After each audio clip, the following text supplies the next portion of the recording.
Myself Dr. Pooja Agarwal, and today I'm going to discuss a very important topic, and that is the attrition of teeth, यानी कि दांतों का घिसना.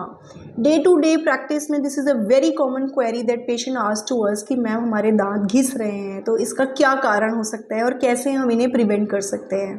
सो my dear friend, today I am going to release the video on a very important and a very day to day practice में which is going to be asked so frequently is attrition of tooth, why it happens and how we can prevent it. So to understand this, कुछ छोटी छोटी चीज़ें जो आपको समझनी होगी. एक तो एट्रीजन होता है जो कि कुदरती होता है, जिसे हम फिजियोलॉजिकल एट्रीजन कहते हैं.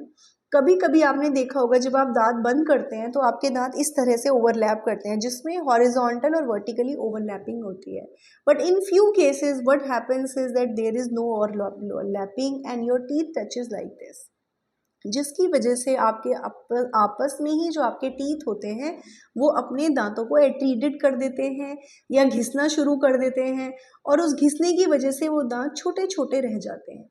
एक तो है कि वो देखने में अच्छे नहीं लगेंगे, but over the period of time आपको पता है कि हर टूथ में एक नर्व होती है. If few viewers who are viewing it my videos first time, मैंने वैसे अपनी पहली कई वीडियोज़ में बताया कि हर दांत में एक नर्व होती है, so which plays a very very important role.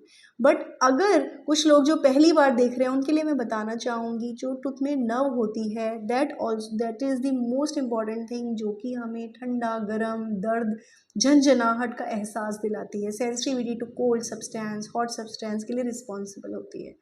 सो अब आप इमेजिन करिए, अगर हमारे टीथ हैं और हम लगातार कुछ भी खा रहे हैं, उसकी वजह से हमारे टीथ ग्राइंड हो रहे हैं, या वो फिजियोलॉजिकल है, नेचुरल है, और उसकी वजह से भी वो ग्राइंड हो रहे हैं, तो धीरे धीरे दांत घिस जाएंगे.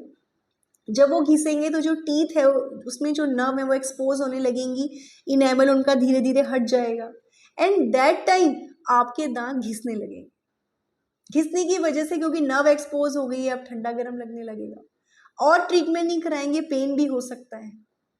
दूसरा रीज़न एक तो ये हो गया कि नेचुरल है. दूसरा हो सकता है कि कई लोगों के टीथ इसलिए भी घिसते हैं क्योंकि उन्हें ब्रक्सिज्म की हैबिट होती है. What is bruxism? This is basically subconscious level पे नाइट ग्राइंडिंग हो रही है, आप कुछ सोच रहे हैं, आपको पता ही नहीं है that you are grinding your teeth और you are clenching your teeth, and you are consciously और subconsciously you are clenching your teeth. That is called bruxism. उसकी वजह से भी आपके दांत घिसने लग जाते हैं. सो ये भी एक प्रॉब्लम होती है, और घिसने की वजह से फिर sensitivity and other problems you start facing. So this is very important to understand that attrition plays a very very specific role in your chewing or in your enjoying your food. It stops you to enjoy your food, so it is very important to prevent it.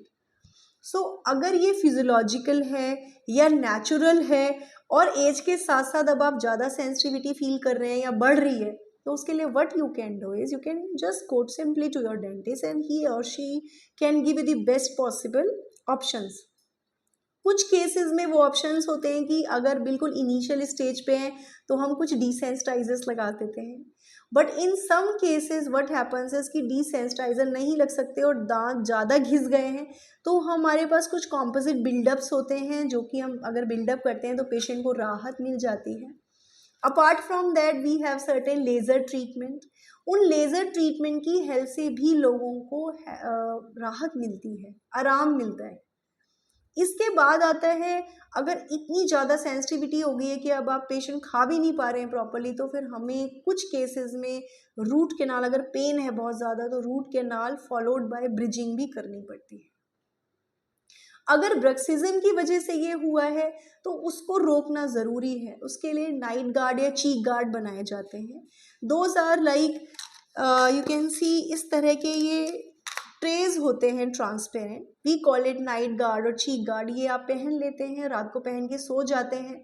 इसकी वजह से जब आप दांतों को अपने मिलाते हैं तो ग्राइंडिंग की वजह से आपके दांत खराब नहीं होते, क्योंकि प्रोटेक्शन की तरह काम करता है, और आप आराम से अपना खाना एंजॉय कर पाते हैं. सो ब्रक्सिज्म की वजह से अगर नाइट ग्राइंडिंग है, और नाइट ग्राइंडिंग की वजह से ब्रक्सिज्म जो कि नाइट ग्राइंडिंग है उसकी वजह से अगर एट्रीजन है, तो उसको रोका जा सकता है. कई लोगों को ये हैबिचुअल भी होता है कि आपको रात के टाइम प्रॉब्लम नहीं है, अगर थोड़ा सा भी स्ट्रेस हुआ या माइंड को सोच रहा है तो you are keep on doing like this, और आप अपने दांतों को क्लेंच कर रहे हैं या ग्राइंड कर रहे हैं। सो अगर ऐसा हैबिट है तो उसके लिए कुछ हैबिट ब्रेकिंग अप्लायंसेस भी आते हैं या कुछ हम काउंसलिंग भी करते हैं। कहने का मतलब ये है कि अक्सर आप लोगों के मुंह में दांत हैं जो कि घिस रहे हैं, बट हम सोच रहे हैं कि घिस रहे हैं तो कोई ऐसी बात नहीं है, काम हमारा चल ही रहा है। That is not a good idea. You have to give importance to your teeth. अगर वो घिस रहे हैं तो उन्हें पता करिए कि उसका कारण क्या है। जो भी कारण है, अगर फिजियोलॉजिकल है, नेचुरल है, ब्रेक्सिज्म है, हैबिचुअल है, तो उसको जाकर अपने डेंटिस्ट, रिस्पेक्टिव डेंटिस्ट के पास जाइए, डिस्कस करिए, उस प्रॉब्लम का सोल्यूशन लीजिए ताकि वो प्रॉब्लम सॉल्व हो, आप अच्छे से अपना खाना एंजॉय कर पाएँ। दांतों के 3 काम हैं, अच्छा दिखना, अगर दांत छोटे छोटे होंगे तो उससे आपकी वर्टिकल हाइट फेस की कम हो जाएगी, जिससे फेस की लुक्स में फ़र्क पड़ेगा। अगर हमारे हाइट दांत की अच्छी हो जाएगी तो दोबारा से अपीयरेंस में फ़र्क पड़ेगा। सेकेंड है च्युइंग और मेस्टिकेशन। अगर आपके दांत छोटे छोटे हो गए हैं, आप दांतों से प्रॉपरली चबा नहीं पा रहे हैं, सेंसिटिविटी है, पेन है, खा ही नहीं पा रहे हैं, you will not be able to enjoy your food. Then what is the criteria, what is the use of those teeth from which you can not even chew. चबाना एक बहुत इंपॉर्टेंट रोल, वो दोबारा से आप खाना खाने लगेंगे, चबाने लगेंगे, एंजॉय करने लगेंगे। And third is phonetics. दांत का प्रॉपरली होना बहुत ज़रूरी है क्योंकि स्वरों का उच्चारण दांत के थ्रू होता है। अगर टीथ प्रॉपर होंगे तो आवाज़ भी प्रॉपर होगी। जैसा आपने देखा होगा कई सीनियर सिटीजन क्या बोलते हैं हमें समझ में नहीं आ रहा, बिकॉज उनके मुंह में दांत नहीं है या घिस गए हैं, ख़त्म हो गए। उन्हें टाइम से उनका ट्रीटमेंट लेंगे तो उनको हम बचा पाएंगे, but yes after a period of time it is difficult some time to give you your teeth back. This is very very important. I hope मेरी इस वीडियो से आप लोगों को एक जागरूकता आई हो, एक माइंड में अलर्टनेस आई हो।